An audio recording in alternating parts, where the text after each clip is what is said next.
नमस्कार, मी विशाल परदेशी. मंडळी, आज आपण या संवादामध्ये अशा व्यक्तीला भेटणार आहोत, जे कायम आपल्याला वेगवेगळ्या भूमिकांमधून भेटत गेले.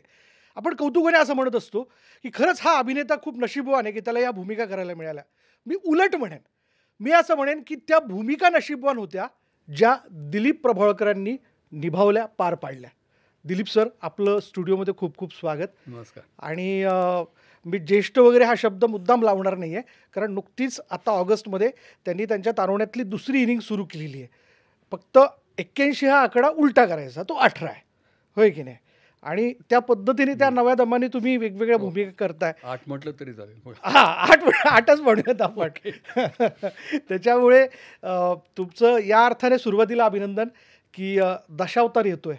आणि कौतुक या गोष्टीचं वाटतं, की त्यातला जो तुमचा लूक आहे, तो सगळ्यांनाच आम्हाला हादरवणारा, आश्चर्यचकित करणारा आहे.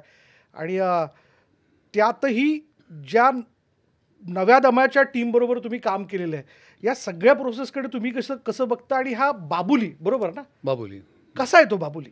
नाही, खूप चांगला प्रश्न विचारला. खरं म्हणजे मी दरवेळेला असंच त्या भूमिका मला शोधतात म्हणण्यापेक्षा दिग्दर्शकांना त्या व्यक्तिरेखा माझ्यामध्ये दिसतात. त्या भूमिका मला स्वतःला दिसत नाहीत, पण त्या म्हणतात की दिलीप करणार असेल काम, प्रभावळकर, तर आपण हे करू. मी हा तर दरवेळेला काहीतरी वेगळेपणा, नवेपणा, वेगळं आव्हान हे असावं भूमिकेमध्ये, असं मला प्रामाणिकपणे वाटतं. तोपणा टाळायचा प्रयत्न करतो. तशी माझ्या पुष्कळ वेळेला तुमच्या एका साच्यामध्ये अडकवतात. तर ते एक टाईपकास्ट तुम्ही होता, म्हणजे तुम्हाला व्हायला लावतात त्याच तऱ्हेचे रोल्स. मी चिमणराव म्हणजे चिमणरावसारखे बोलसट, बावळट तसं त्या टाईपचे आम्हाला हवेत. गांधी आणि कुठलं, हे असे रोल्स जे आहेत ते परत, तर त्याच्या पलीकडे मी काही करू शकतो हा आत्मविश्वास मला असल्यामुळे, किंवा तो फार अधिक काहीतरी वेगळं करून बघूया असं वाटल्यामुळे दरवेळेला असं वेगळेपणाच्या, नवेपणाच्या आव्हान देणाऱ्या भूमिका मी शोधतो म्हणण्यापेक्षा त्याची वाट बघतो. तर तशी ही बाबुलीची भूमिका दशावतारामधली होती. सुबोध खानोलकरनी त्यांनी लिहिले. त्याच्या आधी बऱ्याच फिल्म, पण डायरेक्शन मला वाटतं त्याचं हे पहिलंच आहे. कारण हापूस संदूक त्यांनी लिहिली होती आणि ही लिहिली त्यांनी. तर म्हणजे माझ्या बाबतीत असं झालं, की मला सांगायला खंत वाटते, की दशावतार एक IQ माहिती मला होती, पण दशावताराबद्दल मी इतकी वर्ष स्टेजवर असूनसुद्धा खूप मला त्याची माहिती नव्हती. तर या फिल्मसाठी मी दशावतार कोकणात जाऊन हा प्रकार काय आहे, कला प्रकार, हा प्रत्यक्ष बघितला. आमची सगळी टीमच होती, मी दिग्दर्शक आणि प्रोड्युसर्सची वगैरे. आणि त्या कलाकारांना भेटलो, निवृत्त कलाकारांचे अनुभव ऐकले. त्याच्यानंतर मग त्यातल्या सीझन्ड जे होते, जे अगदी नामवंत पट्टीचे कलाकार जे ॲक्टिव्ह आहेत, त्यांनी आमचा वर्कशॉप घेतला मुंबईला. तर त्या सगळ्यातनं जाऊन मग मी हे दशावताराचं काम केलं. म्हणजे मला, आणि मालवणी ॲक्सेंटची भाषा होती, ती मला नवीन नव्हती. ह्याच्या आधी मी कोकणातले तसे सिनेमे केलेले होते. विटी दांडू केला होता, मर्डर मेस्त्री म्हणून होता, नारबाची वाडी होता. नारबाच्या वाडीत तर अगदी अस्सल टोन लावला होतो तसं. तर त्या मला माहिती होती त्याची. एक कोकण गोवा बॉर्डरवरचा एक मी राहणारा केला होता, अशोक सराफचा मी सासरा होतो. आपली पै मला आठवतो. तर पै तो होता, तो अशोक सराफचा बाप होतो. त्याला मेकअप होता मला. पण मी सांगायचा मुद्दा, की त्या भाषेशी माझा परिचय होता. कारण वाचिक अभिनय, म्हणजे तुम्ही कसं बोलाल, काय बोलाल, याचासुद्धा तुमच्या त्या कॅरेक्टर पोर्ट्रेल म्हणता येईल, की जेव्हा तुम्ही एखादी व्यक्तिरेखा रंगवता त्याच्यावर खूप त्याचा परिणाम होऊ शकतो. म्हणजे त्याचा फायदा होतो, त्याचा उपयोग होतो वाचिक अभिनयाचा, जसं आंगिक पण होतो. सगळंच म्हणजे ते सगळ्याचं मिळून ते हे असतं. तर तसं मला असं वाटलं, की याची तयारीचा भाग म्हणून त्या भाषेची तयारी आमच्याकडनं सुबोधनी करून घेतली. गुरु ठाकूर ज्यांनी संवाद लिहिले, ज्यांनी गीतं लिहिली, तो तिथलाच आहे, परत त्याच भागातला आहे, महापणचा आहे तो. आणि हा केळूस, ह्याचा आजोळ वगैरे केळूसला आहे, सुबोध खानोलकरचा. जरी तो मुंबईचा असला, हे दोघे आता मुंबईचे आहेत, पण ते मुळात त्यांची मुळं तिथले आहेत, रूट्स तिथले आहेत. त्याच्यामुळे त्यांना ही परिचयाचं होतं. तर त्या दृष्टीने गुरूंनी पण माझी तयारी करून घेतली. आणि गुरुची माझी ओळख आधीची आहे. नारबाची वाडीच्याही पूर्वी गंगाधर टिपरेचे संवाद लेखन तो करत होता. आता गंगाधर टिपरे कोकणी किंवा मालवणी नव्हते, पण त्याचंच लेखन त्याचं होतं. तर ते एक त्यातली मिस्किल शैली, त्यातला एक खोचकपणा, त्यातले मार्मिकपणा लेखनातला, हा त्याच्या विनोदाची किंवा त्याच्या एक संवाद लेखनाची जात मला माहीत होती आणि माझ्या अभिनयाची जात त्याला माहीत होती. त्याच्यामुळे ते जरा सुकर झालं, म्हणजे बरंच माझ्या फायदाच झाला ॲक्टर म्हणून. नाही, नाही. दशावतारसाठी खूप शुभेच्छा तुम्हाला. आणि आम्हाला असं देखील कळलं, की तुम्ही त्या फिल्मच्या शूटच्या अगोदर आजारी पडला होतात. अक्षरशः तुमचे पाय सुजले होते. तरी नाही, तुम्ही चिकुनगुन्या झाला होता. हां, चिकनगुन्या झाला होता. चिकुनगुन्या झाला होता, म्हणजे त्या हेच परमिशनच नव्हती मला. हं. त्याच्या असं काय आता इतक्यात करू नका म्हणून, आणि ह्याला हे हबकले तर करायचं काय. आणि त्याला तो मला वाटलं त्यापेक्षा जास्ती हे होता आजार, म्हणजे डॉक्टरनी सिरियसली घ्यायला सांगितलं मला. स्टेरॉइडची ट्रीटमेंट वगैरे दिली. आणि त्याच्यानंतर मला वाटतं दीड 2 महिन्यामध्ये मी गेलो. सांधेदुखी लगेच बरी होत नाही. चिकुनगुन्याची राहते. हो, ती राहते. 6 महिने राहते, पण वर्षभर राहते. हो, अगदी अगदी बरोबर आहे. हो. त्याच्यामुळे मी त्या ह्याच्यामध्ये ते केलं. म्हणजे फक्त जाऊन संवाद म्हटले असं नाही, भरपूर ॲक्टिव्हिटीज होत्या, भरपूर हालचाल. अंडरवॉटर सीन केले मी असं ऐकलं. पाण्याच्या वरचे केले, म्हणजे खाडीतलं पाणी, नदीतलं पाणी, खोल पाणी, उथळ पाणी आणि पाण्याखाली असे 5ही प्रकारचे त्याच्यामध्ये घटना प्रसंग होते. दुर्गम भागात जाणं होतं. घनदाट जंगलामध्ये सीन्स केले. घनदाट जंगल म्हणजे अगदी, तेही रात्रीचे म्हणजे मी आता 50 दिवसची शूटिंग केलं आमचं. जनरली महिन्याभराच्या आत शूटिंग संपतात. नारबाचीवाडी वगैरे माझ्या आता आठवत नाही, पण 27-28 दिवसामध्ये झालं. हे 50 दिवस मी तिकडे होतो तिथे. तर त्या 50 दिवसातले 22 दिवस हे आम्ही नाईट शूट केलं, कारण दशावतार प्रकारच मुळात रात्रीचा आहे. बरोबर. त्याच्यामुळे आम्ही नाईट शूट केलं. तर रात्री हे सीन्स करायचो, घनादाट जंगलात करत असे. या सगळ्यातनं म्हणजे तुमची एक शारीरिक क्षमता, मानसिक क्षमता, भावनिक क्षमता, हे सगळ्याचा तो तपास परीक्षा होती ती. आणि हे सगळं सांभाळून म्हणा किंवा या सगळ्याचा वापर करून तुम्हाला ते कॅरेक्टर, ती व्यक्तिरेखा उभी करायची होती, जितकी खरी वाटेल. म्हणजे तो माझा प्रयत्न नेहमीच असतो की जी पटणारी होईल, ती भूमिका तुम्ही जी कराल ती तुम्हाला बघणाऱ्यांना पटणारी हवी, की हा तो आहे. नाही, पण तुमचं ग्रामर या बाबतीतलं फार पक्कं आहे दिलीप सर, मी बघितलेलं आहे. तुम्ही ना सुरुवातीला ते एक स्वतःचं म्हणून संशोधन करता. मग तुम्ही हाही विचार करता, की मी हे करत असताना समोरचा कसा रिसीव्ह करेल, आणि मग त्यानंतर त्याला पुढे मला स्वतःला काय रिस्पॉन्स मिळतोय, हे तुमचं सूत्र पक्कं ठरलेलं असतं ती भूमिका करताना. हे चांगलं सांगितलं तू.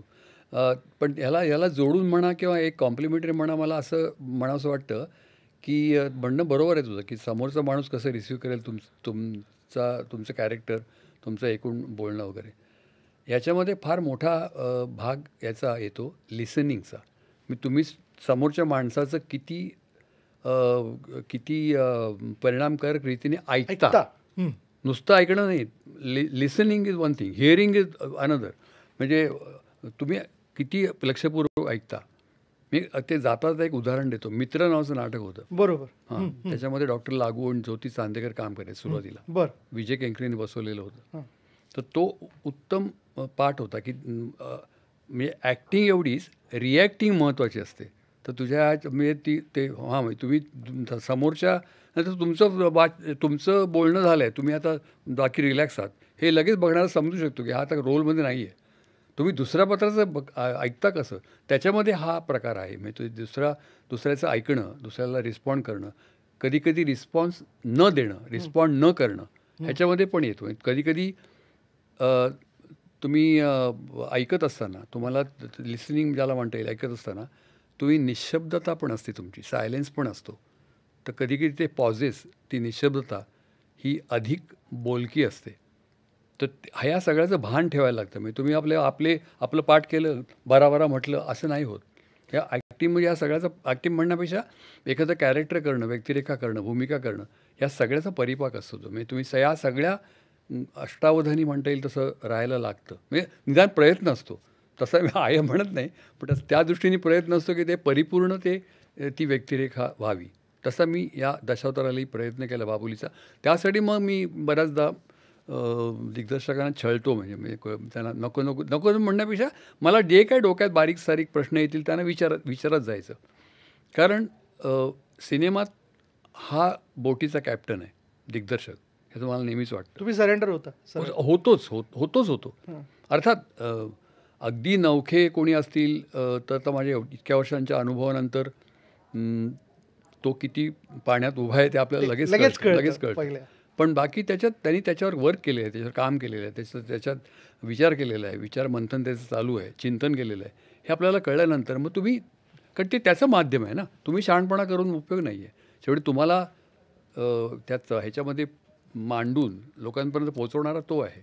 त्याच्यामुळे त्याला हे करून मग त्याला मग शंका, प्रश्न, तुमच्या मनात जे काही ह्याच्या कॅरेक्टर उभं करण्यासाठी येतील, बारीक सारीक, तो हसला तरी चालेल, चिडला तरी चालेल. हा आमचा चिडत नव्हता कधी, पण त्यांनी तर ते जाणून घेऊन हे तसं पुष्कळ, अगदी म्हणजे बाबुलीचा रोल असो किंवा तुमचा नारबाची वाडीचा असो किंवा लगेरो मुन्नाबेमधले गांधी असो, तुम्ही त्या दिग्दर्शकांना जास्तीत जास्त त्या कॅरेक्टरबद्दल जाणून घेणं, हे सगळे तुमचे. तुम्ही राजकुमार हिराणींच्या बाबतीत पण म्हणजे थेट त्यांना त्यांना विचारलं म्हणजे तो जर तो जास्ती बिझी होता, कारण बरंच काही हँडल करायचं होतं, खूप तो पसारा मोठा होता.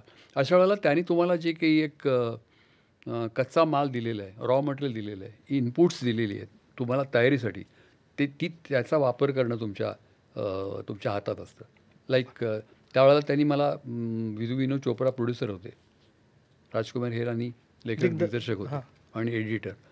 तर त्यांनी मला एक अमेरिकन जर्नलिस्ट, पत्रकार लुई फिशर नावाचे, बरं, तर ते गांधींबरोबर स्वतः 1.5-2 वर्ष फिरले होते सगळीकडे. हां, ट्रॅव्हल केलं होतं त्यांनी. तर त्यांनी गांधींचं चित्रण भक्तिभावाने केलेलं नाही आहे, माणूस म्हणून केलं, माणूस म्हणून जे ॲक्च्युअल दिसलं त्याला दिसलं ते. तो ग्रेटनेस त्या पुस्तकातनं मला खूप चांगला कळला. त्यांनी पुस्तक लिहिलं, बायोग्राफी आहे गांधींची, Mahatma Gandhi is life and times. तर त्यांनी मला हे दिलं.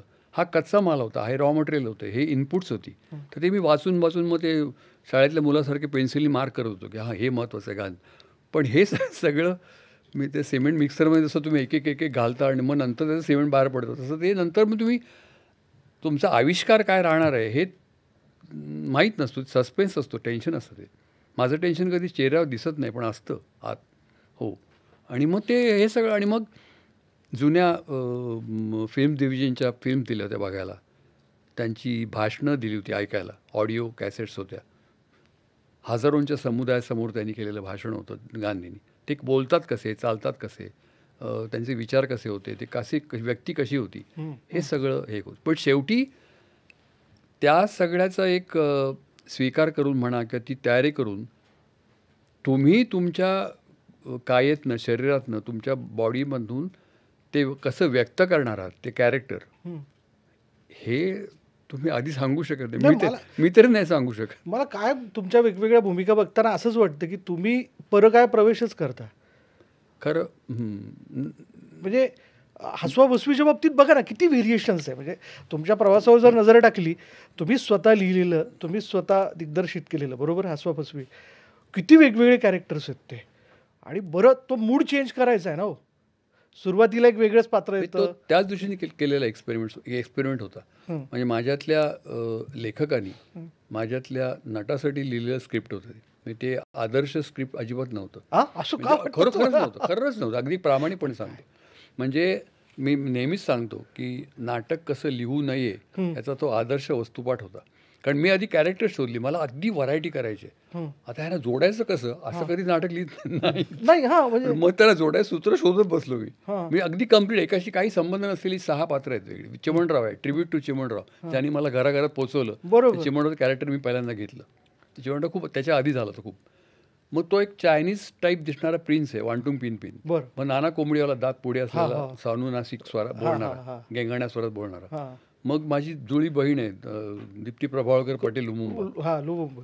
त्याच्यानंतर माझ्यापेक्षा खूप लहान वयाचा 20-21 वर्षाचा बॉबी मॉड आहे, बरोबर. आणि त्याच्यात चौपट वयाचे 88-89 वर्षाचे कृष्णराव हेरमकर आहेत. असे ही कॅरेक्टर्स गोळा केली. याचा काही संबंध नाही एकमेकांशी, कम्प्लिटली वेगळी. अरे बापरे, आता यांना जोडायचं कसं शोधत बसलो. असं काय नाटक लिहित नाहीत कधी. नाटककार म्हणते हे काय असं. तर तो एक्सपेरिमेंट होता, ते प्रयोग होता की हे असं आपण करून बघूया. म्हणजे जर आपण व्हरायटी ऑफ रोल्स करू शकतो तर मग एकाच ह्याच्यात का करता येऊ नये, एका नाटकात. तर म्हणून मी तो करून बघितला प्रकार. आणि मग आमचे व्यवस्थापक सिनियर होते, अरविंद चित्रे म्हणून, खूप सिनियर होते, चित्रे काका म्हणायचो आम्ही. ते म्हणाले, माझा ऐका प्रभावळकर. म्हटलं काय, हे व्यावसायिक नाटक आहे, आपण हे करून अहो म्हटलं नाही येणार बघायला, आपण असं कॉलेजमध्ये वाङ्मय ग्रुप अमुक तमुक ह्याच्यामध्ये करूया, रोटरी क्लब, हे असं नाही येणार बघायला, माझं ऐका. आणि त्यांचं खरं ठरलं. त्या हाऊसफुल प्रयोग सुरू झाले. आणि मग मोठे हे सगळे लोक यायला लागले बघायला. पु ल देशपांडे, सुनीताबाई देशपांडे, भीमसेन जोशी आणि कोण निळू फुले, सत्यजित दुबे स्टुडंट्सना घेऊन आले ते दाखवायला, हे बघा कसं करतो. मग मी त्यांना खूप मानतो असे वेगवेगळ्या स्पोर्ट्स फील्डमधले नंदू नाटेकर बॅडमिंटनचे, सुनील गावस्कर, हे सगळे येऊन वेगवेगळ्या फील्ड्समधले, शीना पेंडसे, विजय तेंडुलकर, हे असे येऊन बघायला लागले नाटक. तेव्हा मला कळलं, अरे बापरे. आणि मी त्याच्यात कृष्णराव हिरमकर कॅरेक्टर करताना मी प्रिये पहा गाणं म्हणायचो. तुम्ही सूर लावायचा तो एक. तो गाणं म्हणायचो म्हणजे ते 89 वर्षाच्या काय ॲक्टर सिंगरच्या आवाजात, कापऱ्या आवाजात, बोळक्या तोंडाच्या आवाजात, तरी शब्द स्पष्ट कळायला हवेत. ते काय बोललो कळलं नाही असं नाही म्हणता का मग, शब्द स्पष्ट कळायला हवेत. कोकणी किंचित, त्याला तो कोकणातला माणूस आहे म्हणून थरथरणारा आवाज आहे, हात तर थरथरतोच. हे सगळं एकत्र करून ते गाणं मला म्हणायचं होतं त्याच्यामध्ये. तर हे सगळे प्रकार करून मग त्यांना जोडणारं सूत्र शोधलं आणि ते ॲक्सेप्ट झालं. त्याच्यामुळे ही मंडळी आली की मला भीती वाटायची, पण त्यांना नाटक आवडलं की मला प्रचंड आनंद व्हायचा. पण निळूभाऊ आले, लागू आले होते, तेंडुलकर तुमच्या प्रयोगाला येऊन गेलेले, लक्षात राहणाऱ्या प्रतिक्रिया पण मिळाल्या असतील ना तुम्हाला? मिळालं ना. मी डॉक्टर लागू आले तेव्हा मला असं डोळ्यासमोरच येईना की डॉक्टर लागू खो खो हसतायत असं. डोळे म्हटले हे आता हे कसं काय, तेंडुलकर सुद्धा म्हटले हे त्यांना कसं वाटतं, पण कसं रिसिव्ह करतील. पण डॉक्टर लागू आणि मला खास पुलंनी वगैरे हे केलंच, पण दोन ह्यांच्या मला ते दोन्ही नॅशनल अवॉर्डसारखे वाटली मला. सत्यजित दुबे, ज्यांना सगळे मानतात नाटकातले, बरोबर. आणि मी त्यांनी मला कधी दिग्दर्शन केलेलं नाही आहे. मला आवडलं असतं, पण दोन या व्यक्ती मोठ्या राहून गेल्या ज्यांच्याकडे मी कधी काम करू शकलो नाही. त्या म्हणजे सत्यजित दुबे आणि विजय मेहता. त्यांच्याकडे मला इच्छा असून कधी काम करण्याची संधी मिळाली नाही. तर हे दुबे आले ते नाटक बघायला. तर म्हटलं आता हे अतिशय फटकळ आणि परखड बोलणारे, बरोबर, म्हटलं हे आता मला झाडणार, हे काय नकलाचा कार्यक्रम करतोस की काय करतो, नाटक कुठलं असं म्हणतील. तसं नाही झालं. त्यांनी आपल्या सगळ्या स्टुडंट्सना हे नाटक बघायला पाठवलं. हो, कॅरेक्टरायझेशन स्टडी करा म्हणून. त्यावेळेला मुलं यायची नोटबुक आणि पेन्सिल घेऊन. म्हटलं हे काय, नाही दुबेजींनी पाठवलं, काय ते कॅरेक्टरायझेशन स्टडी करायचं. अरे पण असं काय स्टडी, जेव्हा की मुळात तुम्ही NSD नाही, ललित कला केंद्र नाही. कारण तुला सांगू का, मला हे करिअर करायची नव्हती, माझी सायन्सची करिअर होती. मी तेच म्हटलं. म्हणजे म्हणून मी असं शास्त्रशुद्ध शिक्षण घेतलं नाही कधी. तर म्हणजे पण मला स्वतःला असं वाटतं प्रामाणिकपणे की मी मुळातला रंगभूमीचा म्हणजे नाटकं आधी केली, मग TV आणि सिनेमा. तिथले प्रोडक्ट आहात तुम्ही. तर तिथले रत्नाकर मतकरी, विजय तेंडुलकर, पु ल देशपांडे, जयवंत दळवी, सुरेश खरे, वसंत कानेटकर, डॉक्टर चंद्रशेखर फणसळकर यांची नाटकं करता करता माझा अभिनयाचा कोर्स झाला. आणि आत्ताच्या या सगळ्या ही लेखक दिग्दर्शक मंडळी जी आहे, सुबोध खानोलकर असेल, उमेश कुलकर्णी असेल, गिरीश कुलकर्णी असेल, एक बरेच, क्षितिज पटवर्धन आहे, आदित्य सरपोतदार डायरेक्टर आहे, याच्यात तो कोर्स, प्रदीर्घ कोर्स अजूनही चालू राहिला आहे. शिकण्यासारखं बरेच त्यांच्याकडे. तर शास्त्रशुद्ध शिक्षण जरी NSDला जाऊन केलं नसलं तरी मला असं वाटतं की हे शिकण्याची तुमची इच्छा असेल आणि ओपन असाल तुम्ही, नाही मला सगळं माहिती आहे, आता सगळं शिकून झालं असं नाही आहे. आणि खरंच नसतं तसं. म्हणजे त्या नाटककारांचा हा एक भाग झाला, पण दिग्दर्शकांच्या सांगण्यावरनं पुष्कळ तुम्हाला शिकायला मिळतं ना. अरे हो, तर त्यावेळेला तुमची मग एक हे लागतं, म्हणजे नवीन शिकण्याची हे झालंच, ती वृत्ती आजही येते तुमची. आणि दुसरं म्हणजे आणखीन एक गोष्टीचा कस लागतो, म्हणजे मला विचारतात पुष्कळ वेळेला की मग नाटक, TV, सिनेमा याच्यात सगळं हे काय आहे. तर मग तुमची ॲडॅप्टेबिलिटी, स्वतःमध्ये बदल घडवून आणण्याची क्षमता, बरोबर, तुम्ही स्वतःला किती लवकर आणि किती इफेक्टिव्हली, किती परिणामकारक रीतीने तुम्ही ॲडजस्ट करू शकता नवीन माध्यमाला. म्हणजे तुम्ही नाटकात काम करत असताना ते जिवंत माध्यम आहे, तुम्ही लोकांसमोर उभे राहता, खरं खोटं सगळं लोकांना सहज कळतं. कळतंय, दिसतंय. हो, आणि हां. पहिल्या रांगेतल्या लोकांना ओव्हर ॲक्टिंग वाटणार नाही. हं. अशा तऱ्हेने तुमचा अभिनय, तुमचं कॅरेक्टर तुम्हाला शेवटच्या रांगेवर पोहोचवायचं असतं. वाह! वाह! बरं. बरं, हे सिनेमा माध्यम अत्यंत सेन्सिटिव्ह आहे. हां. हे कधी-कधी मला कधी-कधी आश्चर्य वाटतं, की टाईट क्लोजअप जर असेल, हं. तर तुमच्या मनातले विचार चेहऱ्यावर वाचता येतात. कॅमेरा पकडतो लगेच हो, तुम्हाला. म्हणजे सटल, खूप असे सूक्ष्म. हं. आता ते किती सूक्ष्म असावेत, किती लाऊड करावेत, किती व्हॉल्यूम तुमच्या अभिनयाचा वाढवावा, हे तुमच्यावर आहे. हं. त्याला मी ॲडॅप्टेबिलिटी म्हणतो. म्हणजे तुम्ही या माध्यमाद्वारे स्वतःमध्ये बदल किती परिणामकारक रीतीने घडवून आणू शकता, असं. म्हणजे हे पण फार एक्साइटिंग आहे. हे प्रत्येक माध्यमात तुमच्यामध्ये होणारा बदल. तर हे सगळे शिक्षणाचे कोर्सेस किंवा प्रदीर्घ कोर्स म्हण किंवा कोर्सेस म्हण, हे चालू आहेत आणि हे तुम्हाला खूप शिकवतात. म्हणजे माझं आता शिकून झालं असं नाही होत कधी.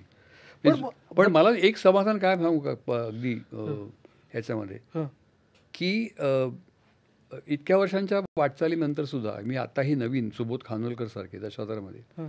यांच्या नवीन क्रिएशनमध्ये मी इररिलेव्हंट वाटत नाही, विसंगत वाटत नाही. बिलकुल. त्याचं मला समाधान आहे. बिलकुल त्यातले वाटतं तुम्ही. हां, म्हणजे मला समाधान काय आहे, की ते मला आता हे आउटडेटेड झाले असं ते म्हणत नाही आहेत. हं. त्यांना म्हणजे माझ्यावर काही प्रयोग करून बघावेसे वाटत आहेत व्यक्तिरेखेच्या थ्रू. तर ही अचिव्हमेंट वाटते मला. म्हणजे मला म्हणायचं, की ते तुमचा एक जो काही प्रवाह चालू असेल कला याचा, हं. त्या प्रवाहाच्या म्हणजे आता बदलत चालले प्रवाह, असं तुम्ही काठावरून न बघता तुम्ही त्या प्रवाहामध्ये उडी मारता, पोहता, म्हणजे त्याच्यामध्ये सामील होता. हे समाधान आहे ना खूप. या क्षेत्रात या सगळ्या प्रवासात 7 तपं पूर्ण झाली ना तुमची? 7, नाही. 8 तपं. 8 तप नाही या प्रवासात हां, म्हणजे अभिनय 45-50 वर्ष. हां, या सगळ्याच्या. अनेक तुमच्या वेगवेगळ्या भूमिका बघितल्या. पण आजच्या पिढीला खरं तर हे आवर्जून ठाऊक असायला हवं, की यात तुमचा म्हणून स्वतःचा एक संघर्ष, तुमचा म्हणून एक स्वतःचा शोध राहिला आहे. मुळात तुम्ही स्वभावाने संशोधक आहात. तुम्हाला संशोधकच व्हायचं होतं. सायन्स बॅकग्राऊंडमधनं अभिनय क्षेत्रात येणं आणि मग एक वेगवेगळ्या पद्धतीचे रोल मिळत जाणं. तुमच्या हृदयाच्या जवळचा कुठला रोल आहे? म्हणजे प्रेक्षक म्हणून मला विचाराल तर मला तुमचा नंदू प्रचंड भावला होता चौकट राजामधला. ते तर हो, म्हणजे कुठल्या तसं ना सांगू का, हे वेगवेगळ्या कारणासाठी वेगवेगळे माझ्या जवळचे रोल्स राहिलेले आहेत. त्याला वेगवेगळी कारणं आहेत. आता अगदी पटकन आठवतील किंवा सुचतील ती उदाहरणं म्हणजे चिमणराव तो काही फार मोठं आव्हान, म्हणजे त्याच्या मागे एक वर्क होतं, त्याच्या मागे केलेला विचार होता. असं ती कॅरिकेचर व्यंगचित्रात्मक का केलं, हाय पिच्ड व्हॉइस का, वरच्या पट्टीतला आवाज काय, ह्याला कारणं होती. पण तो मोठा नाही, पण त्या रोलनी मला जवळचा मी का म्हणतो, की त्या रोलनी मला ओळख दिली. त्या रोलनी मला, त्या व्यक्तिरेखेने मला घराघरात पोचवलं, मला इमेज दिली, पॉप्युलरिटी दिली, रिकग्नाईज लोक करायला लागले. मी आणि बाळ कर्वे, जो अलीकडेच गेला जवळ, आम्ही गोंड्याभाऊ, आम्ही पहिले TV स्टार्स होतो. त्यावेळेला एकच चॅनल होतं आणि एकच सिरियल होती, त्याच्यामुळे ब्लॅक अँड व्हाईट. तर ते बघायचं लोक खूप. तर आम्ही पहिले TV स्टार्स होते. तर त्यांनी मला घराघरात पोचवलं म्हणून चिमणराव आवडतो. मतकरींच्या नाटकांमध्ये मी खूप वेगवेगळ्या तऱ्हेचे रोल्स केले, व्यक्तिरेखा केल्या. आणि माझ्यातल्या एक मला स्वतःला वाटलं, की माझ्यावर विश्वास जेवढा होता नट म्हणून, त्याच्यापेक्षा अधिक विश्वास मतकरींचा माझ्यावर होता. म्हणजे कास्टिंग करणं, म्हणजे एखादी व्यक्तिरेखा मी म्हटलं, की ती दिग्दर्शकाला माझ्यामध्ये दिसायची, हा ते करू शकेल, मला नाही दिसायची. मतकरींनी जेव्हा मला सांगितलं, की तू चेटकी कर, म्हटलं अहो मी चेटकी? तर ते आजी नंतर वैभव आता 1000 प्रयोग त्याचे पूर्ण होणार. वैभव मंगलेंची केली ती ओरिजिनल चेटकी माझी. हो बरोबर. ते म्हणजे मला त्यांनी ते चेटकी अशी मतकरींच्या संस्थेमध्ये मी 12 नाटकं केली. त्यांच्या लेखन दिग्दर्शन त्यांच्या हाताखाली 6 बालनाट्य, 6 प्रौढांची नाटकं. 12 नाटकात 12 वेगवेगळे रोल्स होते, अगदी वेगळे रोल्स होते. त्याच्यामुळे मला जर विचारशील तर एक process of finding your self, स्वतःला शोधण्याची प्रक्रिया ही मतकरींकडे सुरू झाली. तर हे मला स्वतःला नेहमीच वाटतं, की तुम्ही जेव्हा व्यक्तिरेखा शोधता, ही कशी करू वगैरे, त्या व्यक्तिरेखेबरोबरच भूमिकेबरोबरच तो स्वतःचाही शोध असतो. मी कुठपर्यंत जाऊ शकतो, मी माझी शक्तिस्थानं काय आहेत, त्याबरोबरच माझ्या मर्यादा काय आहेत हं. हे आपण स्वतःला जोखत असतो, पारखत असतो दरवेळेला, हं. असं मला वाटतं. पण पण त्या कायम तुमच्या भूमिकांकडे असं बघितलं तर तुम्ही त्या मर्यादांवरती मात करून ती भूमिका करण्याचा प्रयत्न केलेला आहे. म्हणजे अलबत्ता गलबत्यामधली चिटकीण असेल, म्हणजे कोणी विचारच करू शकत नाही की प्रभावळकर चिटकीण करतात. पण आजही तुमचे प्रयोग बघितलेली बरीचशी लोक आहेत जे खरं तर आता एका वेगळ्या वयोगटात आहेत. पण ती सांगतात की नंतर तुम्हाला ती येऊन पडद्याच्या मागे भेटायची हो, हो. किंवा काही गमती-जमती तुमच्याशी हो, असायच्या लहान हो. मुलांच्या. ते मुलं यायची वेळ आणि मी ते नाटक संपल्याबरोबर मी नाक काढून टाकायचो. ते पिंजारलेले पांढरे केस टाकायचं वीग सगळं आणि तो बाईचा चेटकीचा. ती चेटकी म्हणजे पाश्चिमात्य साहित्यातली वीच आणि आपली चेटकी याचं मिश्रण होतं. बरोबर. ड्रेस बीस सगळा. हां. म्हणजे झगा कम परकर वगैरे असं परकर कम हे होतं ठिगळं वगैरे. हं. तर ते काढून मी माझ्या बसलेला असायचो मेकअप पुसत. हं. तर मुलांना आश्चर्य वाटायचं की ही ही चिटकी होती. हं. हा इतका सौम्य दिसणारा मेकअप पुस बसलेला हा आता आम्हाला घाबरवला, हादरवून टाकलं ती हे असं. पण हा अविश्वास नंतरच्या माझ्या रोजमध्ये पण लोकांनी दाखवला पुष्कळ. म्हणजे जेव्हा ते गंगाधर टिपरे किंवा आबा टिपरे दाखवायला पालक आपल्या नातवंडांना किंवा मुलांना आणतात, हां. त्या मुलं कम्प्लीट डिसबिलीफ कम्प्लीट अविश्वासाने बघतात. नाही नाही, हे आबा नाहीत, हे नाहीच आबा. होय ना? अरे पण मग आता काय सांगायचं. नाही, पण तर तसं मला ते खूप एक्साइटिंग वाटतं. आणि या सगळ्याचा एक परिपाक म्हणण्यापेक्षा या सगळ्याचा उपयोग मला दशावतारमध्ये बाबुली आणि बाबुली करत असलेले अवतार. हां. म्हणजे कसं आहे, हसवापसवीमध्ये मी 6 वेगवेगळे रोज करत होते, पण त्या 6 डिस्टिंक्ट वेगळी कॅरेक्टर्स होती, वेगळ्या व्यक्ती होत्या. इथे फार गमतीशीर आहे. इथे सुबोधनी दाखवलेला जो बाबुली आहे तो एरवी अतिशय गरीब, स्वभावाने गरीब, परिस्थितीने गांजलेला, म्हणजे ह्यानी पण गरीबच आर्थिक. तो आणि त्याचा मुलगा सिद्धार्थ मेनननी काम केलेलं माझ्या मुलाचं माधव. मी बाबुली, तो माधव. बायको नाही, मग त्याला आई नाही आहे, मी त्याचा सांभाळ केला आहे. मी त्याची आई पण आहे आणि बाप पण आहे असं. तर आम्ही एकमेकांना खूप असं हे केलं आहे, थकलेलं आहे खूप. त्याला तो सांगतोय परत आता बस करा, आता रिटायर व्हा, निवृत्त व्हा, आता नका दशावतार करू, तुमच्या डोळ्यात तुम्हाला दिसत नाही रात्रीचं, पडाल धडपडाल कुठे, मग हे होईल, फ्रॅक्चर वगैरे होईल. तो जो मत असा तो आहे. त्याला कोण सिरियसली घेत नाही, फक्त स्टेजवर त्याला मानतात, बाकी एरवी नाही घेत. गावातली पोरं जाता येतात त्याला हाफ मॅड म्हणतात, हे हाफ मॅड बाबुली असं म्हणतात. पण तो स्टेजवर गेला की कम्प्लिटली वेगळा बाबुली आहे. तर ते दाखवायला खूप ते गंमत असते. पण ते आता दशावतार म्हणजे विष्णूचे अवतार 10.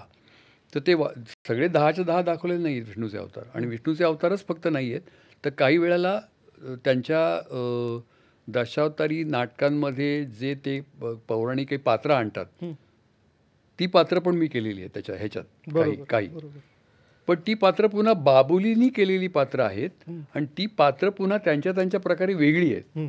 म्हणजे मी तिथे चैतन्यपूर्ण असतो, तिथे मी लाईव्हली खूप परफॉर्म करतो. बाबुली हा नेहमीचा बाबुली वाटत नाही, हा कोण वेगळाच आहे असं वाटायला लावणारे असतो. तो वेगळेपणा पण प्रत्येक अवतारामध्ये वेगळा आहे.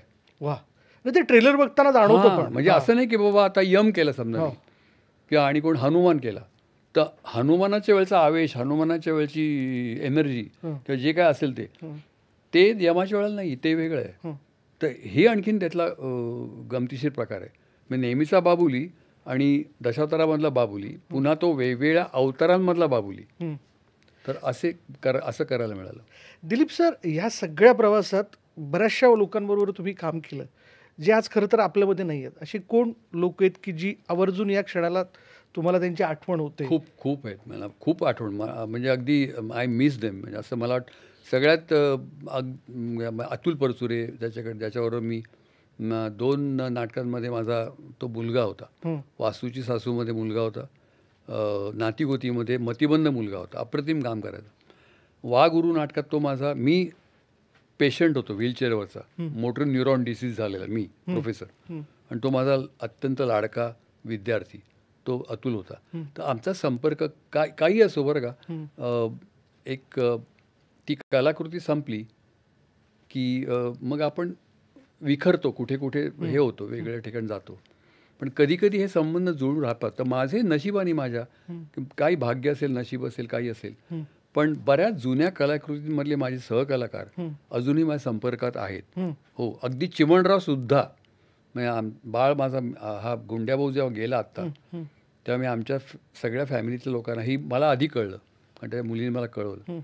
त्या आमच्या फॅमिलीतले जे कोणी हे त्यांना म्हणजे माझ्या मुलांची कामं करणारे मोरू, मैना, काऊ या सगळ्यांना मी व्हॉट्सॲपवर कळवलं हे. तर सांगायचा मुद्दा की हे संपर्कात राहिलेले आहेत. तसा अतुलशी माझा संपर्क आत्तापर्यंत होता.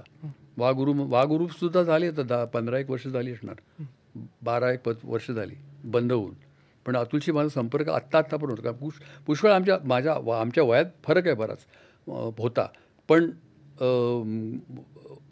आवडीनिवडी खूप सारख्या होत्या.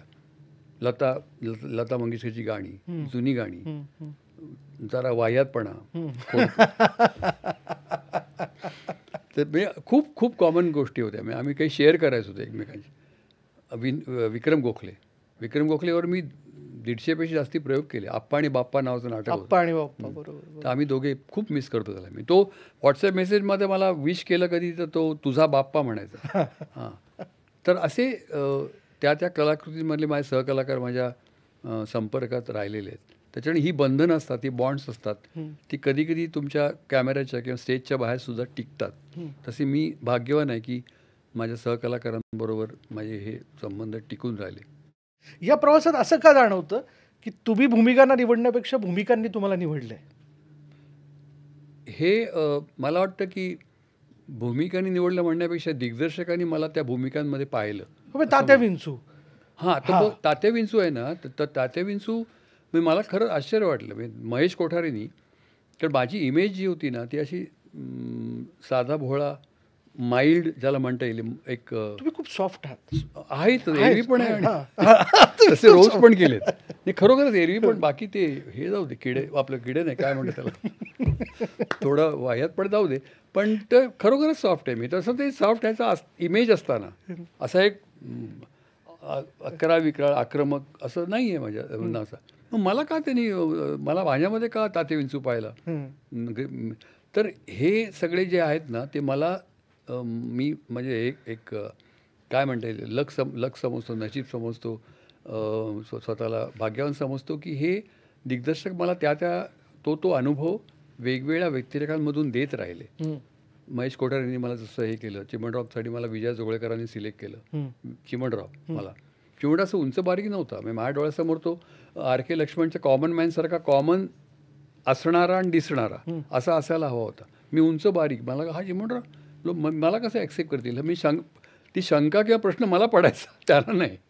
मी गंमत आहे, ते कॉन्फिडंट होते. हो, म्हणजे हा करू शकेल असं. तसं बदकरींनी मला अनेक भूमिकांमध्ये हे केलं, चेटकी केलं. मला अजिबात शारीरिक ह्याला न शोभणारा पोर्ट्रेट या एकांकिकामधले मी कर्नल केला आणि त्याला अभिनयाचं पहिलं प्राईज मिळालं होतं त्यावेळेला. तर हा गजेंद्र अहिरेंनी मला 3 त्याच्याकडे सिनेमे केले. तिन्ही सिनेमात मला अगदी वेगळे रोल्स दिले. शेवरीमध्ये मला नॅशनल अवॉर्ड मिळालं, शेवरीमध्ये काम केलं. बरोबर.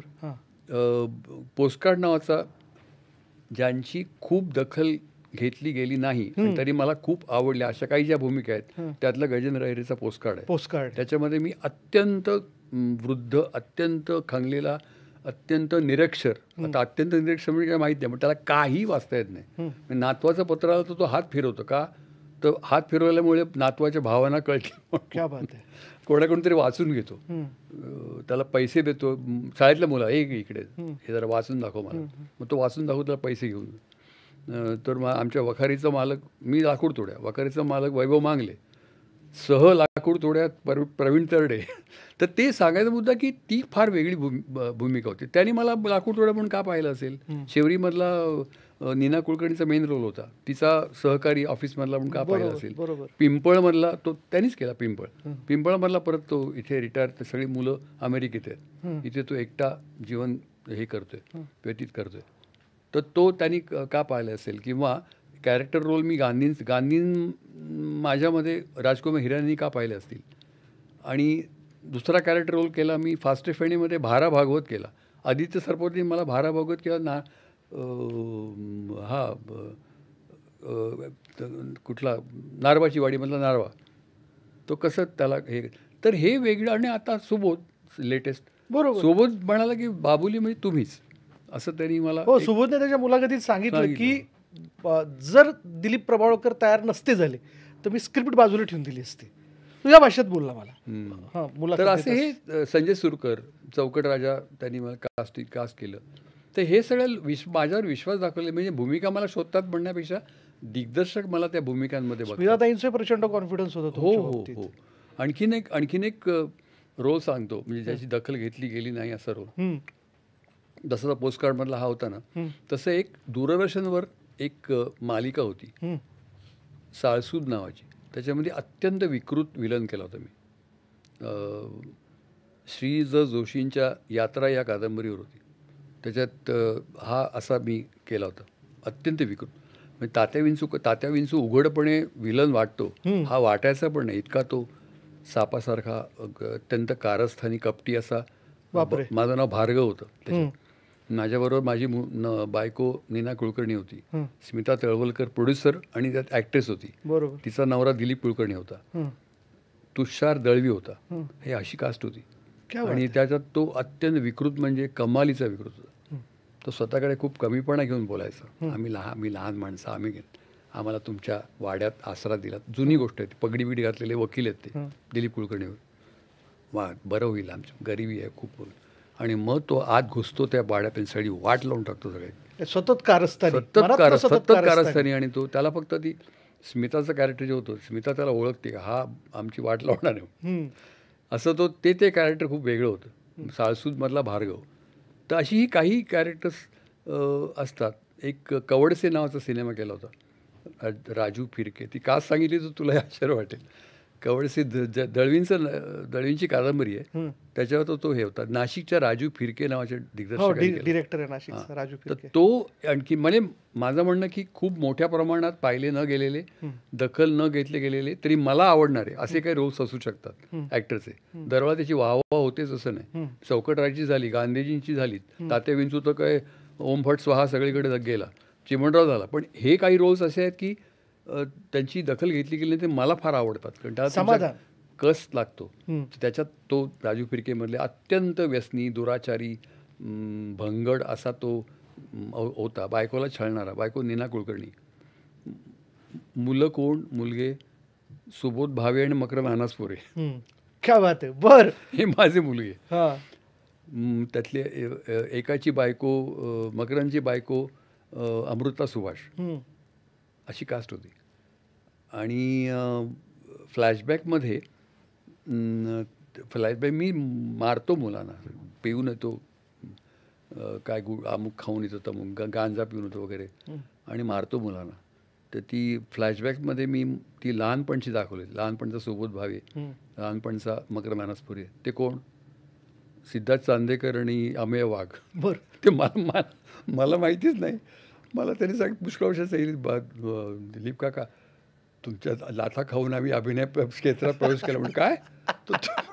अरे म्हटलं ते तुम्ही होता असं त्यांनी अमेय वाघने सांगितलं होतं. त्याला माझ्या हस्ते पुरस्कार दिला होता, सर काय मोस्ट प्रॉमिसिंग युवा कलाकार म्हणून. तर त्यांनी ते भाषणात सांगितलं की मी आधी यांच्या लाथाखाली आता पुरस्कार घेतोय. पण ते असे ह्याच्यातले मी युनिफॉर्ममधले होते दोघे जण. होय ना, त्यावेळी लहानपण म्हणजे लहानपणचा सुबोध भावे सिद्धार्थ चांदेकर, लहानपणचा मकरंद अनासपुरे अमेय वाघ, असे तरी गमती म्हणजे सांगायचं म्हणतं की तो रोल जो होता ना, तर असे काही रोल्स सुद्धा आहेत की ज्याची दखल खूप घेतली गेली नाही तरी मला ते जवळचे वाटतात. कारण मला एक अभिनयाचं कसब काही गोष्टी ट्राय आऊट करता आल्या, काही प्रयोग करता आले, एक स्वतःला म्हणून समाधान असतं त्याच्यात. हॉलिवूड मधनं पण तुम्हाला बोलवणं आलं होतं? माहिती वाटतं नाही. ते मी त्याच्यावर लेख लिहिला होता. त्या लेखाचं नाव होतं हॉलिवूडची हूल. हॉलिवूडची हूल. कारण कळलं असेल काय असू शकेल.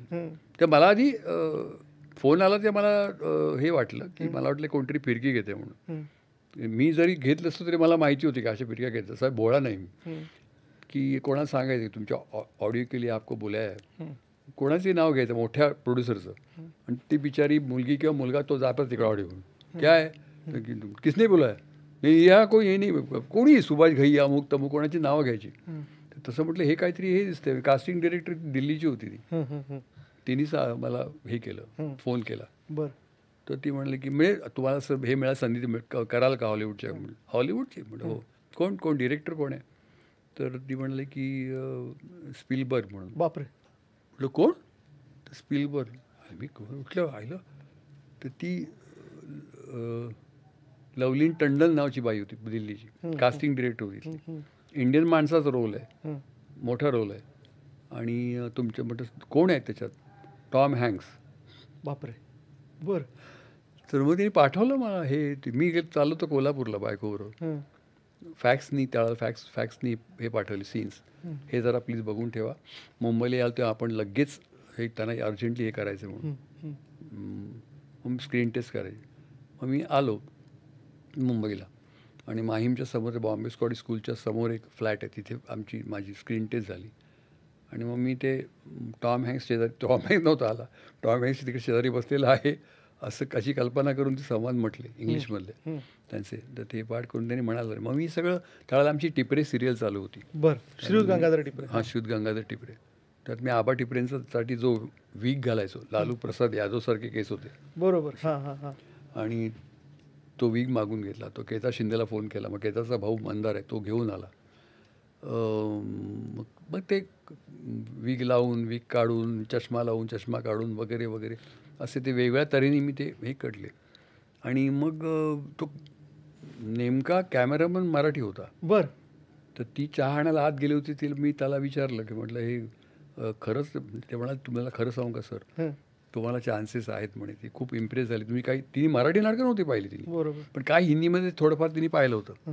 आणि ती म्हणाली की तिने रेकमेंड केलं तुमचं नाव आणि बरेच लोक ह्याच्यामध्ये इंटरेस्टेड आहेत म्हणून, पण तुम्हाला बहुतेक सिलेक्शन होईल तुमचं. तर मी पुन्हा एकदा स्पिलबर्गच्या सगळ्या फिल्म्स वगैरे परत बघितल्या. जॉसपासून शेंडलर्स लिस्ट आणि हे आणि ते सगळं बघितलं मी. पण नाही, वाट बघितली आणि ते आलंच नाही. मग मी नंतर त्या सिनेमाचं नाव टर्मिनल, टॉम हँक्स त्याच्यामध्ये होता. बरोबर. त्याचं एका एअरपोर्टवरच्या एका इंडियन माणसाचा तो रोल होता. आय थिंक इलिगल इमिग्रंट असतो तो. The terminal. हां, तर मी ते पाहिलं नाही नंतर. मिस्टर गुप्ता. असं तिथं सफाई कर्मचारी असं काहीतरी होतं. हां, पण मी नंतर निषेध म्हणून मी पाहिला नसतो. निषेध म्हणून. पण रामगोपाल वर्मा बरोबर देखील तुम्ही काम केलं.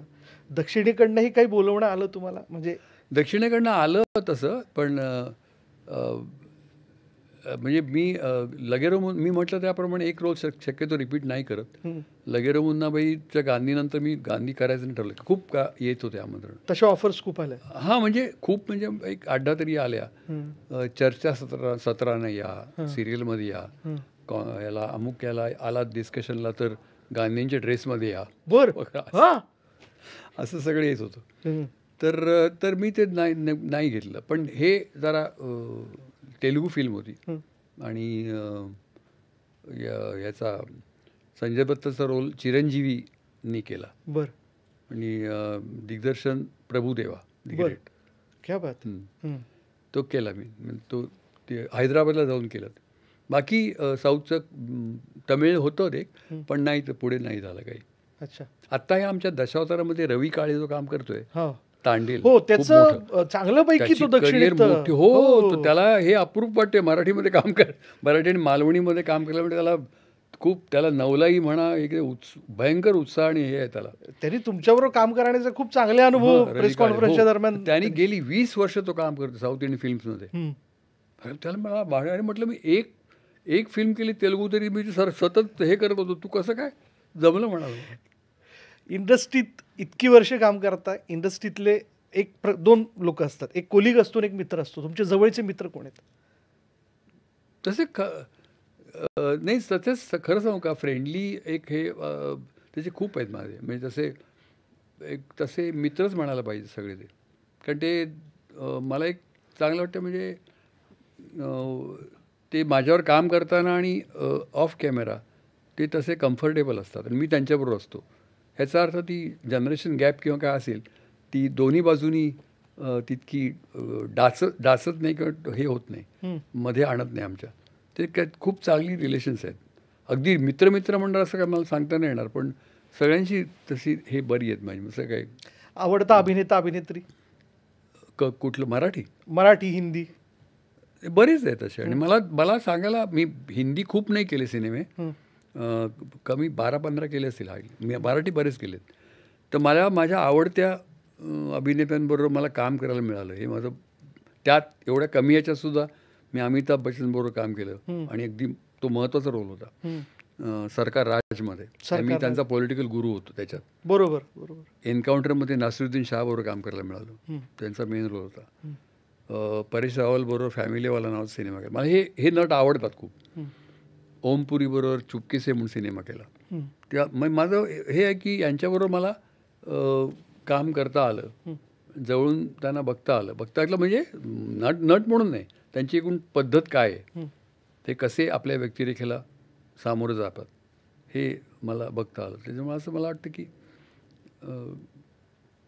नट्या म्हणजे ही होती पहिलीमध्ये, राणी मुखर्जी होती पहिलीमध्ये पण केलं मी. अमोल पालेकर डायरेक्टर, बरोबर. शाहरुख खान, आणि तिचं पण काम मला खूप आवडतं. तर तिलाही तिच्याबरोबर होतो मी शाहरुखचा काका होतो त्याच्या पहिलीमध्ये. दिलीप सर, जाता जाता विचारतो, थोडंसं तुमच्या कुटुंबात डोकवतो. मला कायम नवल असं वाटतं, तुम्ही कधी कुठे फार रेड कार्पेट किंवा कुठे संध्याकाळची पार्टी कधीच दिसत नाही. म्हणजे तसं बघायला गेलं तर लोक कुटुंबासोबत रेड कार्पेटवरती फोटो काढायला येतात, पण आम्हाला तसं कधीच बघायला मिळालं नाही. अत्यंत साधे राहता. नाही, त्या दोन गोष्टी अशा आहेत की पहिली गोष्ट म्हणजे माझ्या कुटुंबातल्या मंडळींना, मुलाला किंवा बायकोला त्याची आवड नाही आहे, त्याची मनापासून आवड नाही आहे. म्हणजे कधी कधी त्या कलाकाराचं घरचं हे काय आहे म्हणून, कलाकाराचं स्वयंपाकघर, कलाकाराचं काय अमुक, हे काही येतात. ती बायको म्हणते नको, मी नाही, किंवा मुलगा पण उत्सुक नसतो यायला, असं. ते एक. आणि दुसरी गोष्ट म्हणजे मला स्वतःलाच पब्लिक ॲपिअरन्स मी टाळतो अशातला भाग नाही, पण कम्फर्टेबल नसतो मी. असं वाटतं की नको, परिचित माणसं, आपल्या ओळखीची माणसं, समानशील माणसं, यांच्यामध्ये मी जास्ती रमतो. सोशल मीडियावरती तुम्ही फारसे नाहीत? हां, मग आता इंस्टाग्रामवर आलोय या निमित्ताने, दशावतारच्या निमित्ताने इंस्टाग्रामवर. ते पण माझे सहकलाकार किंवा सहकारी आणि टीम ते सांभाळतात. मी पण अजूनही त्याच्यात तसा चाचपडणारच आहे. सिनेमा व्यतिरिक्त काय करायला आवडतं? एक करायला मिळतं, एक करायला मिळत नाही. मनासारखं करायला मिळतं म्हणजे लेखन करायला मिळतं थोडंफार. तर या सगळ्या धवडग्यात किंवा या सगळ्या काय म्हणतात त्याला, धावपळीत पुस्तकं बऱ्यापैकी लिहून झाली. बोक्या सातबंडेला साहित्य अकादमी पुरस्कारही मिळाला, बोक्या सातबंडे. बरोबर. स्पोर्ट्सवरचं ते सटॅरिकल लेखन करत होतो, त्याची 3 पुस्तकं झाली, गुगली, नवी गुगली आणि हाऊस दॅट. क्रिकेट आवडीचा विषय ना तुमचा? हां, ते खूप लोकांचा असतो, पण मग ते त्या दृष्टीने त्या क्रिकेटवर लिहिणं असं खूप लोकांनी केलेलं नाही. मी यांना चिमटे काढायचे, टोप्या उडवायचं काम, ते मी माझ्या कॉलममध्ये केलं बरंच, आणि ते लोकांना खूप आवडलं. तेव्हा षटकार नावाचा पाक्षिक होतं, त्यात मी लिहायचो गुगली. संदीप पाटील संपादक होता, निखिल वागळे प्रकाशक होते. क्या बात आहे. हां, तर त्यावेळेला ते खूप पॉप्युलर झालं होतं गुगली. तर त्याची 3 पुस्तकं झाली आणि त्याला मला पहिला साहित्य पुरस्कार गुगलीसाठी मिळाला. नंतर मग बरेच मिळाले. सिरियल जी शिवत गंगाधर टिपरे, ती माझ्या अनुदिनी पुस्तकावर आहे. नंतर पत्रापत्री नावाचं मी आणि विजय केंकरे नाटक करतो, ते माझ्या पुस्तकावर आहे. त्याच्यामुळे असं हे वाचन, आपलं लेखन झालं, हे दुसरं काय करतं ते हे करतो, आणि हे करायला मिळतं मधनं काही निमित्ताने. कोण डोक्यावर बसतं माझ्या. मी जसं दिग्दर्शक मला व्यक्तिरेख करायला भाग पाडतात, तसं हे संपादक आणि प्रकाशक मला लिहायला भाग पडतात. द्यावा, लिहून द्या, मग ते लिहून तुमच्याकडे. आणि पण मिळत नाही वेळ वाचायला ते मला. आणि असते इच्छा, मनापासून इच्छा असते की आणखीन वाचन करायला हवं, पण काही ना काही कारणाने ते राहतं. मी ते पुस्तकं साठत राहतात आणि मी दरवेळेला असं फ्रस्ट्रेशननी बघत राहतो, आता कधी सुरुवात करणार. आणि मग मी ते एकदम एका वेळेला 3-3, 4-4 पुस्तकं काढून बुकमार्क्स त्याला हे जोडून जसं जमेल तसं रोज फारच पुढचं वाचवेनसं झालं तर मग थांबतो. पण माही एका वेळेला मग असे घाईघाईत वाचन करायचा प्रयत्न करतो, ते मनासारखं होत नाही. काही क्रिकेटरही तुम्ही जवळून बघितलेले त्यांच्या उमेदीच्या काळात, असे पण काही किस्से मला समजले खरं तर. हां, म्हणजे उमेदीच्या काळात बघितले मी. आता गावस्कर वगैरे मी म्हटलं त्याप्रमाणे हसवापुसी नाटकाला आला होता आमच्या माझं आणि भक्ती बरोबरचा एक फार्स होता, पळा पळा कोण पुढे पळेतो नावाचं. त्याच्या 200व्या प्रयोगाला गावस्कर प्रमुख पाहुणे म्हणून होते. फार ग्रेट अनुभव होता तो. शिवाजी मंदिर जे आहे प्लाझाच्या समोरचं, तिकडे तो 200वा प्रयोग झाला होता. सुनील गावस्कर आला होता. मी येतो पण एक करा प्लीज, मला बोलायला लावू नका, मला मराठी सवय नाही, मराठी बोलायची असं. तर त्याला तो आला होता. त्यांनी नुकताच डॉन ब्रॅडमॅनचा सेंचुरीचा रेकॉर्ड मोडला होता त्यावेळेला. डॉन ब्रॅडमॅनच्या 29 सेंचुरीज होत्या, ह्यांनी 30 का 31 केलं त्या गावस्करनी. त्यावेळेला तो आला होता आणि कम्प्लीट हाऊसफुल ऑडियन्सनी असं उभं राहून त्याला स्टँडिंग ॲप्लॉज दिला होता. तो भारावून गेला होता सुनील गावस्कर. तर हे सगळे तेंडुलकर पण आमच्या एक स्पोर्ट्सच्या एज्युकेशन फील्डमध्ये काम केलं होतं. त्यावेळेला तो 12.5 वर्षाचा होता. काय म्हणतो? 12.5 वर्षाचा? बरं. तो आणि विनोद कांबळी 14 वर्षाचा. त्यांनी आमच्या ह्याच्यात काम केलं होतं, क्रिकेटच्या एका. तर त्यांनी केलेलं आहे काम. तेव्हा तुम्हाला वाटलं होतं की नाही, पुढे जाऊन? नाही. त्यावेळेला मी ते ऑलरेडी ते स्कूल लेवलला स्टार्स होते, कारण त्यांनी वर्ल्ड रेकॉर्ड केला होता. तेंडुलकर आणि कांबळीचा वर्ल्ड रेकॉर्ड होता ओपनिंगचा का काय. तर त्यावेळेला ते ऑलरेडी स्टार्स होते, पण ते स्कूल लेवलला. त्याच्यानंतर एक 3-3.5 वर्षात तो पाकिस्तानला जाऊन त्यांनी धुलाई केली तर तिथे अब्दुल कादीरची. तर 16व्या वर्षी मग तो हा पण गेला ह्याच्यात. सांगायचं होतं की हे तसे क्रिकेटर्स जाऊन अजित वाडेकर आमचा कॅप्टन रुईयाचा. मला सिनियर, पण ते अभिमान होता आम्हाला. आमची रुईयाची अजिंक्य होती टीम. मी जेव्हा रुईयाला होतो तेव्हा रुईयाची टीम विनर होती इंटर कॉलेजला. हो, चॅम्पियन. आणि दरवेळेला अजित वाडेकर जिंकून द्यायचा. मग तो इंडियाचा कॅप्टन झाला. तुम्ही काय करायचं? बॉलिंग? नाही, मी जायचो. मला खूप आवड होती. तर कोच म्हणाले, मी सिलेक्शनला गेलो. मग त्यांनी सांगितलं की काय तुम्ही काय करता? म्हटलं मला फास्ट बॉलिंग करायला आवडेल. तर त्यांनी बघितलं माझ्याकडे, तल्लार खान नावाचे हे होते ते, fast bowling, you want to do fast bowling, show me केली. 2 बॉलमध्ये मी धापा टाकायला लागलो. तर आमची विनर टीम असल्यामुळे ते 11 जणात नाही, ते 111मध्ये पण मी आलो नसतो. तर माझी खूप इच्छा होती की ते ग्लॅमर होतं क्रिकेटला. तर प्रतिनिधित्व आपल्या कॉलेजचं रिप्रेझेंट करता यावं कॉलेज, असं माझी इच्छा होती.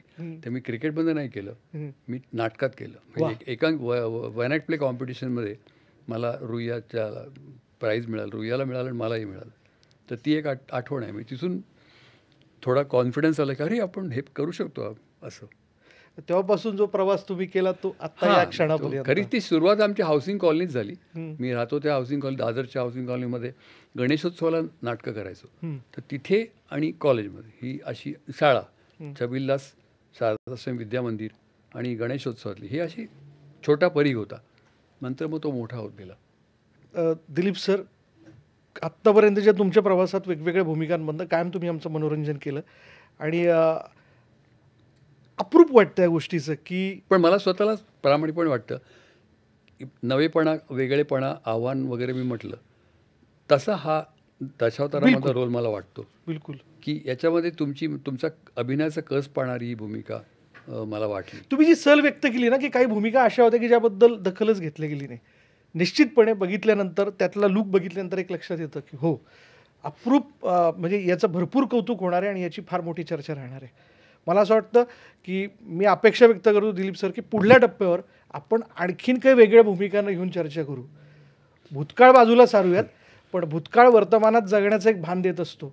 आणि दिलीप प्रभावळकर हे एक पर्व आहे, मी त्याला इतिहास म्हणणार नाही, जे कायम झंझावाती बॅटिंग करत राहणार आहे आणि आमच्या मनातल्या पिचवरती कायम ठामपणे उभं राहणार आहे. आणि मी दिलीप प्रभावळकर आर्टिस्ट म्हणून सतत चाचपडत राहणार आहे की नवीन करायला काय मिळतं, कारण तुमच्या वेगळं आहे का, वेगळं चांगलं होईल का, हे चाचपडणं चालू राहणार आहे. आणि त्या वेगळेपणाची आम्ही कायम वाट पाहू. धन्यवाद आजच्या सगळ्या संवादाबद्दल.